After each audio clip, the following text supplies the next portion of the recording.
Председателке, ние не страдаме или патиме од стокхолмски синдром, па секој кој што од коалицијата можеби ќе има различно мислење, ако не е доволно квалитетно па да му се прифати. Ние во сите мислам дека заменикот на секој амандман дава образложение и кажува за секој амандман, посебно како е вкалкулирано решението во некои програми на владата и не ни прави разлика дали е од еден, од друг или од трет. Сметаме дека така принципиално треба да се однесуваме кон сите и така се однесуваме. Зашто вие мислите дека треба да е спротивно? Тоа си го знаете, а и веројатно и граѓаните ви го кажаа на избори. Не верувам дека амандманите се повлечени зашто Спасовски не е тука да ги брани. Туку мислам еве да ја запознавам јавноста со по една реченица.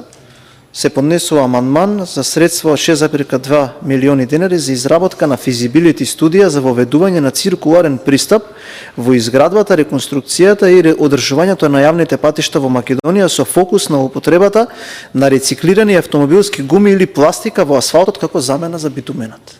Тоа го поднесува влада која што 7 години имаше само од инфраструктура излажено на едно видео дека направила 1500 км автопат, и автопатот од 50 км до Охрид беше крива траса, немало клучки, па волку проценти го ставме па онолку, па еве да видиме дека до 2026 можело и ноќно време, можело и зимско време да се асфалтира, па да се заврши.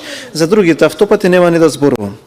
Вели, со амандманот се предлага да се обезбедат средства во износ од 18,5 милиони денари за проект за изградба подземна сообраќајница што ги поврзува двата плоштада со 700 нови паркинг места за во Куманово. Го поднесува прво подпишан човек кој што бил секретар на општината, па пратеник, па министер 9 години, па премиер на една година, па повторно министер, па повторно пратеник и ова го поднесува. Каков парадокс? Заради ова е повлечен амандманот. Ајде одиме на другиот. 123 милиони денари за да се направи сообраќајница во должина 2 км во општина Куманово. Секретар, па пратеник, па министер, па премиер, па министер, па пратеник.